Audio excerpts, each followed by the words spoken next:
Hello ladies and gentlemen, welcome back to another mildly interesting video. I've always wanted to become rich, but I don't want to wait for months or even years just to get some money. I want it now! And that's when I discovered something amazing called the stock market. See, the way that it works is that you put money in, and then you get free money. Basically, the stock market is free. Wow! Where did all my money just go? We got the money. I got a cheat skill and became unrivaled in the real world too. There are two types of wish fulfillment in anime, sending the surrogate protagonist into Westworld by European fantasy to make them absolutely overpowered with every girl trying to, or by having many good things happen to the surrogate protagonist in the real world. This anime decided to complete the same game and combine both of those things into one. Now, I already knew that this show was going to be bad, just judging by the title and the malice score that ended up after the entire show aired. I knew that this was going to be bad, but after seeing Murder Basement's take on it on one of their episodes, I just had to check it out because I figured that this could be like a so bad it's good anime. It did disappoint a bit in that field. Let's start with the visuals because oh my god, why did they choose to do this? It looks cheap, it looks weird, it looks overly shiny in a way. Like, I would say that it's bearable, but that's about it. The action sequences don't really feel like action sequences. Even the slice of life sequences don't really feel like slice of life sequences because of how cheap the animation feels and looks.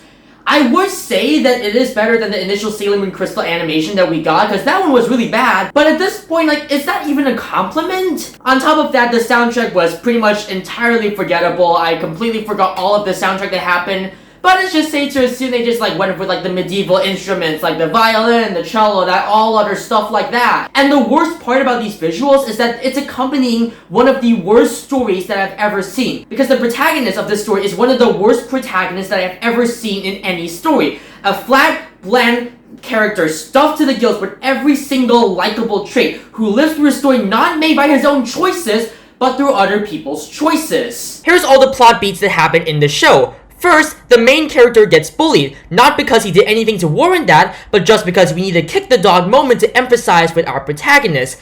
Then, he finds the door to another world, not because he's looking for it due to some motivation, but because he's angry and just happens to punch the next plot beat in by punching in one section of the wall in the bathroom. Then, he gets ridiculously overpowered gear, not because he worked for it in any capacity, but just because it comes for free with the house. Then he becomes ridiculously buff, not through working for that body like that guy from Solo Leveling, but getting it for free after killing a boss monster with no effort. Then, he gets invited to go to the most prestigious school in Tokyo, not because of his smarts or perseverance or literally anything else, but instead because that random girl at the beginning of the show that we saw invites him personally because coincidentally, she is the daughter of the chairman of the school, and she thinks that she's a very nice guy for telling her abusers to get off. Then, the two start going out, not because our protagonist is actively seeking her out, but rather just the opposite. The girl is the one seeking out the protagonist. Then, he ends up getting free designer clothes, not because of his money or even stealing, which would actually show some effort, but because he was looking for normal clothes in the mall that happened to have a photo shoot there right now with a conveniently late male model and a pretty female model, whose photo shoot theme is going out on a date, which they finish as the male model shows up and makes the girl uncomfortable before the model goes after the protagonist after he tells him to be nice. Oh, but not before our protagonist suplexes this model into the floor and everyone in the mall is watching and cheers for the protagonist, which leads to him getting free designer clothes once again, not because of his hard work or smarts, but just because it's what it is. Exactly. And all of that was just the first 3 episodes. Almost nothing is earned or deserved, and everything in the show is free, which makes for one of the most boring protagonists I have ever seen. And this applies to every other character as well. Almost every other character that I've seen on the show is two-dimensional. They're either pure good or pure evil. And you can bet your ass that the pure evil characters are going to be switching to the good side almost immediately because the protagonist is such a nice guy or whatever.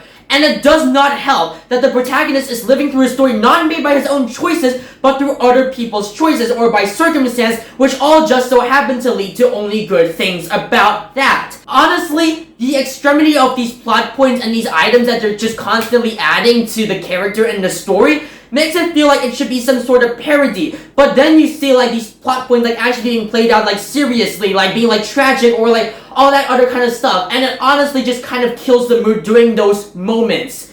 It's like, are we seriously doing this? Are you seriously going to make your protagonist jump off 5 floors from a school building, survive completely intact as if he's like Homelander or Superman or something like that, then beat up a biker gang that your siblings sent into the school just because they wanted to get revenge on you because they didn't get to go to the rich school that you're going to right now? And then are you seriously going to actually like make them like cry and like be sorry about everything even though 5 minutes have only passed in the runtime?